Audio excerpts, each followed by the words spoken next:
It's odd. A full-fledged.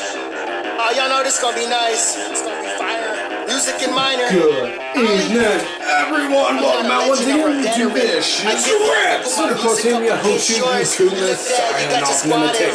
Never duplicated to such vicious ends.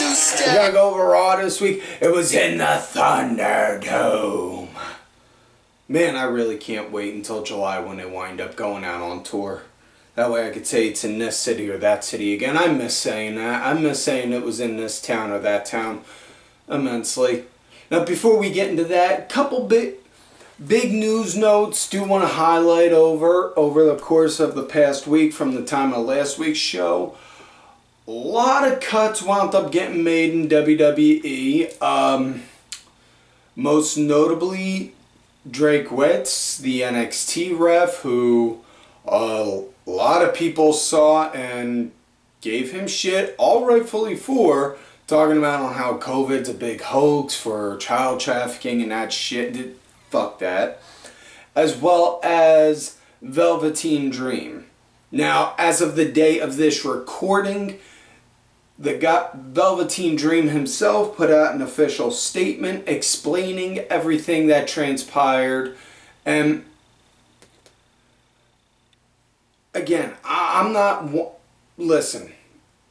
to pass judgment on the guy because, you know, what happened. Did he do wrong? Yes. Is it my place to go and scold him for it? No. No, it's not my place to. He knows he fucked up. He's dealing with it, and now he's moving forward from it. That's the most I can say. I ain't gonna say nothing. I'm not saying nothing positive or nothing negative about any of them.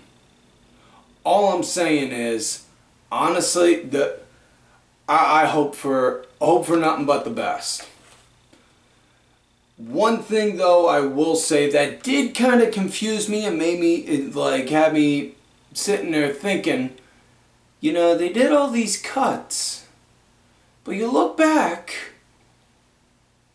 they didn't give them the whole quote-unquote press release, which is them putting something out on the Twitter saying we have cut ties with insert wrestler's name here. We wish them the best of luck in all future endeavors, blah, blah, blah, blah, blah. They didn't do that with any of them, which is the one thing I find interesting. And I'm not speculating saying, oh, well, they were trying to make it on the down low or this, that, and the other. If they chances are they probably were. I don't know. But I'm not going to go and try and start a rumor on that. And with that said, now that we're done talking about that, let's switch gears, talk about last week via the SmackDown Rewind and the big highlights from last week's SmackDown. Keep it short and simple. It started out with Sonya Deville making the official televised announcement that WWE is going to be going on the road again, touring in July. They're going to be hitting a Texas circuit, which, thank you. Finally. Never going to underappreciate a crowd again, even if they're shitty assholes. Never. Other than that, the big highlights from last week's SmackDown. Shayna, Nia, and Bayley were in a trios match against Natayla, Tamina, and Bianca Belair, which then turned into a women's tag title match that we'll get into later in the show. And also, Shinsuke Nakamura wound up having a rematch against Baron Corbin for Corbin's crown. And don't anyone give any shit about saying they're feuding over a goddamn crown when Bret Hart feuded with the Pirate over a jacket. Yeah. Also on that, really cool, Rick Boggs came out and was playing Nakamura down with an electric guitar. He was actually playing him down to Nakamura's music, and it was fucking cool to see. It really was. I'll say it now. Rick Boggs, greater than symbol, Elias. I now challenge all comers. And on that note, the biggest highlight from this past week's SmackDown, Fatal 4-Way Intercontinental title match, Apollo Crews, KO, Sami Zayn, Big E, all four of them boys went at it. They tore the place down, relatively speaking, until Big E was about to get the win when Aleister Black came out. He's apparently did something fucked up because now he's got one fucked up eye like Kane. Came out, pop Big E with a black mass, and then Apollo Crews got the win. So it looks like now given all the promos and vignettes that they were doing for Aleister Black, he's now going to inflict the pain his father taught him onto others, Big E being his first. So with that said, let's get into this week's show. It starts out with MVP Bobby Lashley, and looking like Bobby Lashley took a page out of the Godfather's book and came out with the Whoo Train. Don't judge, man. That's a damn good joke. Y'all know it is. Anyways, they're talking about on how Bobby Lashley is an almighty champion. Last week's win Kofi Kingston got off of him was a fluke only because Drew McIntyre interfered, which then Drew came out and said, well, Bobby, if you feel like it's that much of a fluke, how about we go at it again? Which, Drew, I love you, man. I really do. I really do think you're a top tier guy. Really think you'd be a hell of a... Really do love you as a champion. But for the love of God, you got to take a step back, let some other people get a title shot, and chase someone and let them go feud with somebody else for 5 minutes. That's all.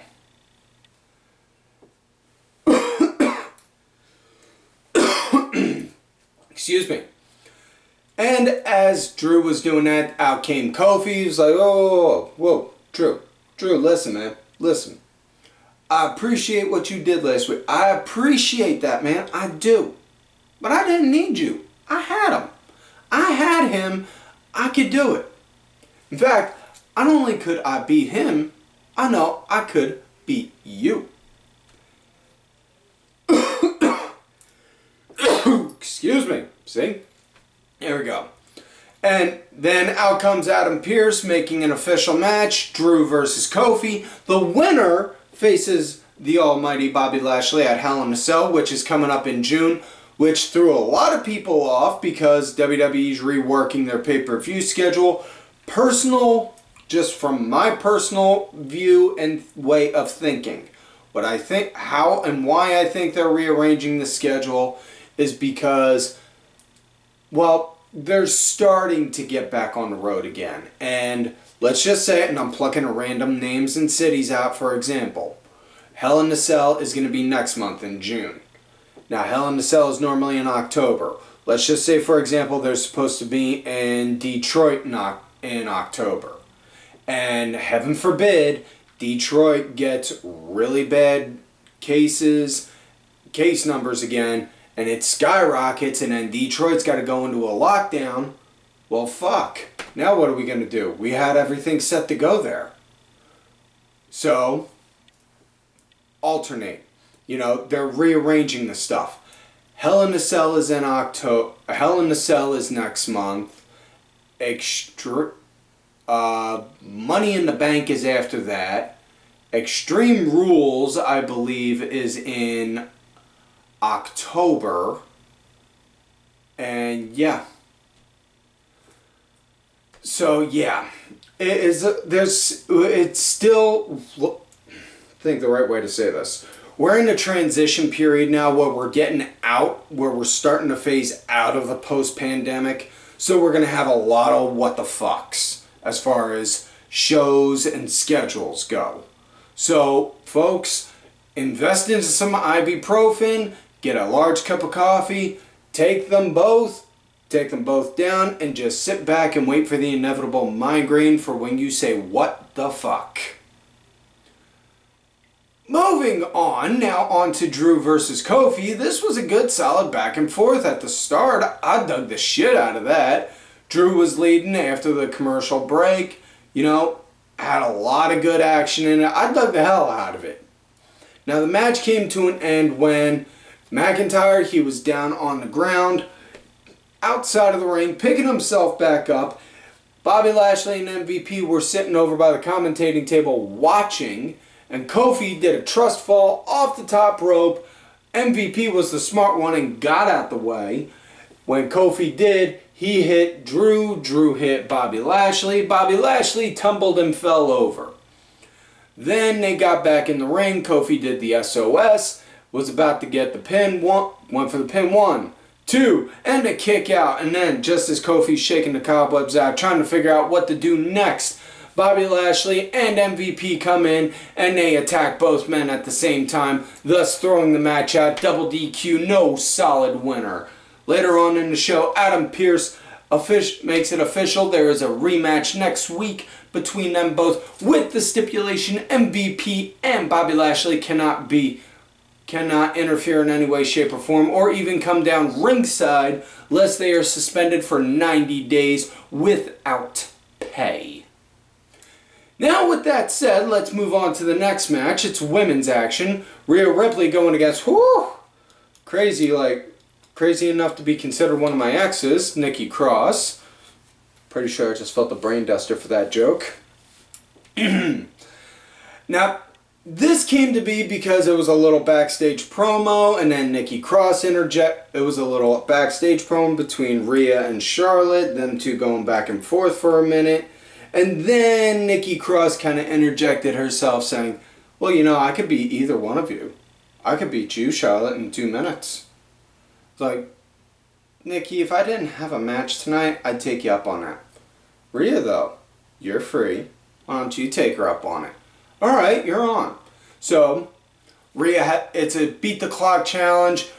Rhea's got to beat Nikki Cross within 2 minutes. And honestly, it did not... Again, I want to think of the right way I want to say this, because I'm not insulting them. Because Rhea is good, and so is Nikki. But this did not go well. This went about as well as a turd in a punch bowl, really. And honestly, it's more so than anything because of the time. That's all it is, plain and simple. You do a wrestling match, 2 minutes. You barely get a chance to get into the groove on how to function in the match. So yeah, it didn't connect, it didn't click with me, but it wasn't, it's just, ugh. Nikki Cross won because the timer ran down to 0. And then, so Nikki technically won. So, either way, I'm glad we got to see Nikki Cross on TV. I hope we get to see more of her on TV soon. Anyways, now to the next match, Charlotte versus Asuka. Oh boy. Need my damn heart pills again. Whew. Think I just felt something pinch me or give me a bit of a brain duster. Moving forward, Charlotte and Asuka. Man, what can I say that hasn't already been said? When these two go in, they do good. And we got good action from them too. Loved on how Charlotte was working on Asuka's, on her left knee. Had to think about it for a minute.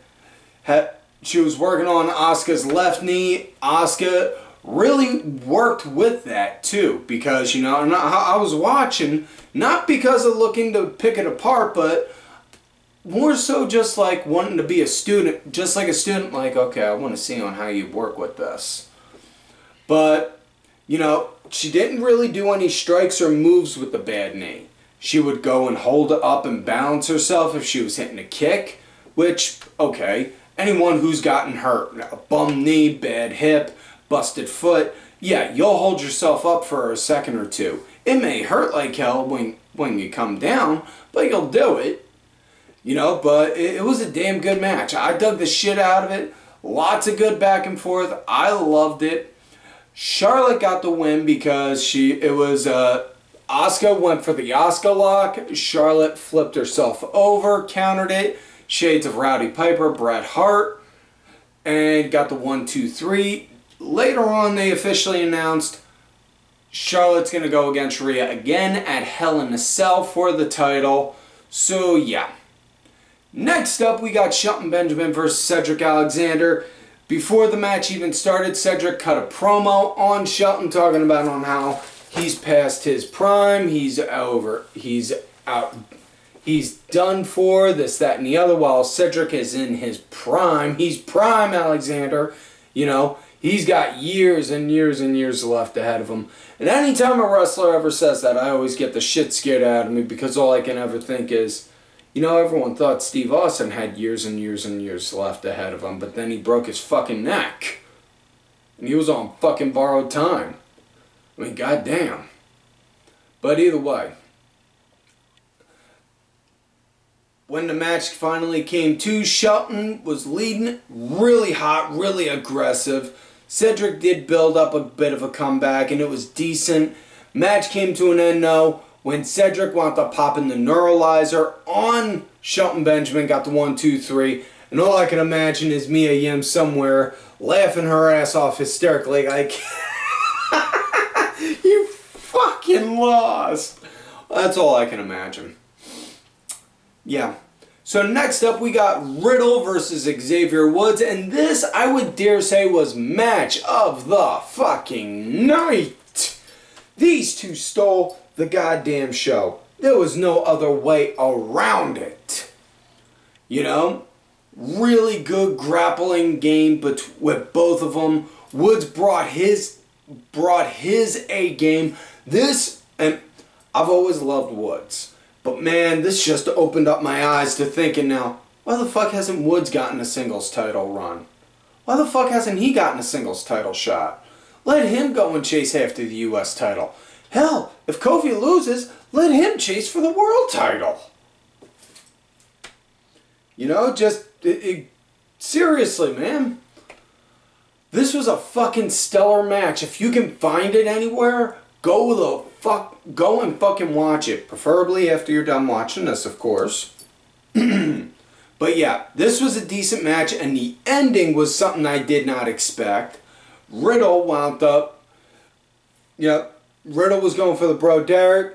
Woods slid down from behind his shoulders, and then Riddle, boom, popped an RKO on him, and then got the 1, 2, 3. So, yeah, it looks like Riddle's really trying hard to solidify and say, yo, Randy, me and you, man, we're bros. Straight up. And I'm just like, okay, I am not the biggest fan of Riddle, but this is oddly kind of growing on me. I'm not quite sure on how I feel about this. Anyways, next matchup, we got Uncle Allen, AJ Styles going against fucking Jaxson, Ryker, fucking Gunner. And this was really, really fast-paced. Really fast-paced action with these guys. Right up until the end when Elias popped up out of nowhere, did a jumping knee strike to AJ, and then Jaxson Ryker, he did this slam on, he wound up picking him up, hit him with like a side slam, got the 1, 2, 3. Then you see Omos bolt down like a bat out of hell. Elias is hiding behind the guardrail at the timekeeper's position. And, you know, as much as we shit about WWE, and albeit 9 out of 10 times it's well worth it, they do get some things right. One of them was the camera cut right here. Because they had the Elias hiding underneath the guardrail like this. And they have the camera looking at him like that. And then Omos above him, and you just see Elias like this. Just like if he was in a fucking horror movie looking up and seeing the killer. It was just like fucking woo. That was really cool. And then, yeah. Elias ran for his damn life.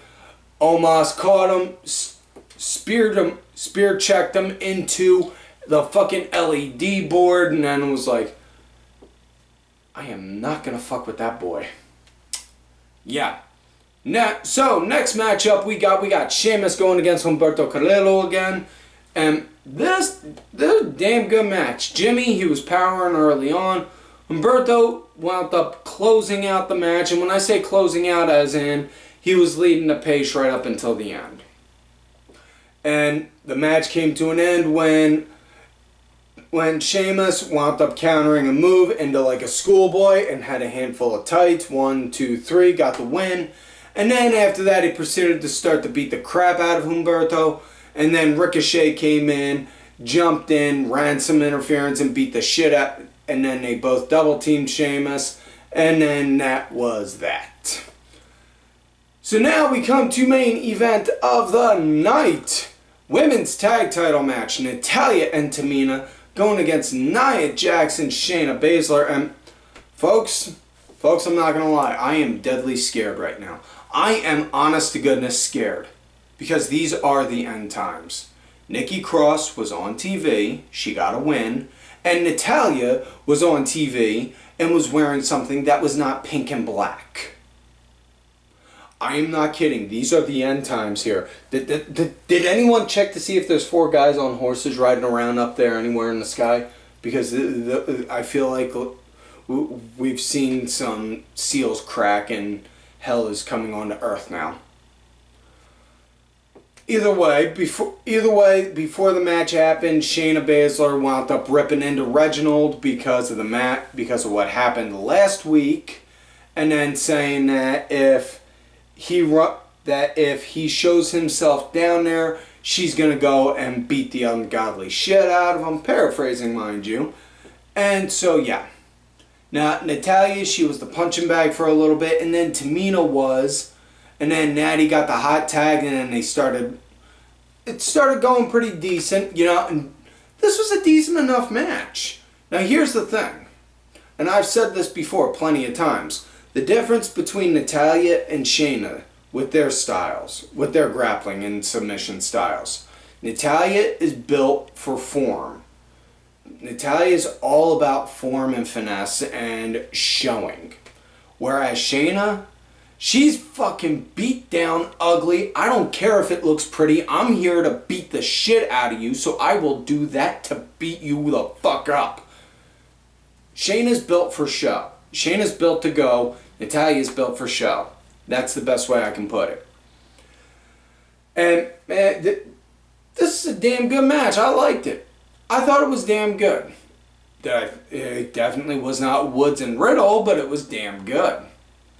And at one point, Reginald comes down and Shayna's yelling like, "What did I tell you? Why are you down here?" And then at one point, Natayla, she has the sharpshooter in. It gets countered. Shayna has the roll-up. And then Reggie, he's got the ref distracted. He has the ref distracted, and then next thing you know, kick out, this, that, and the other, and then Natayla gets the win by doing an inside cradle onto Shayna. Before the win happened, Shayna was yelling at Reggie, saying, "Go, get out of here, and Reggie's like, oh, looking all down and mopey and disappointed. And then as he's walking up, boom! These big fire pyro hits like you thought Kane was coming down. And then next thing you know, looking like, the fuck? And then Natayla did the inside cradle, got the 1, 2, 3, and that was it. So after that, then you see Shayna come over, check on him. You okay? You okay? Yeah, I'm good. Alright, now listen to me, you little Circus Soleil parkour son of a bitch. I am sick and tired of you interfering with my matches. So next week, you and me are going to go one-on-one. And if you got the balls to step into the ring, I guarantee you're going to wish that fire finished you off. So, yeah. Personally, I think it's kind of obvious on how the end's going to go on that, because WWE, not even WWE, any kind of TV, any kind of wrestling on major television, you can't really do intergender wrestling without running the risk of making it look like you're beating on a woman. And I'm not, and that's the cold hard fact.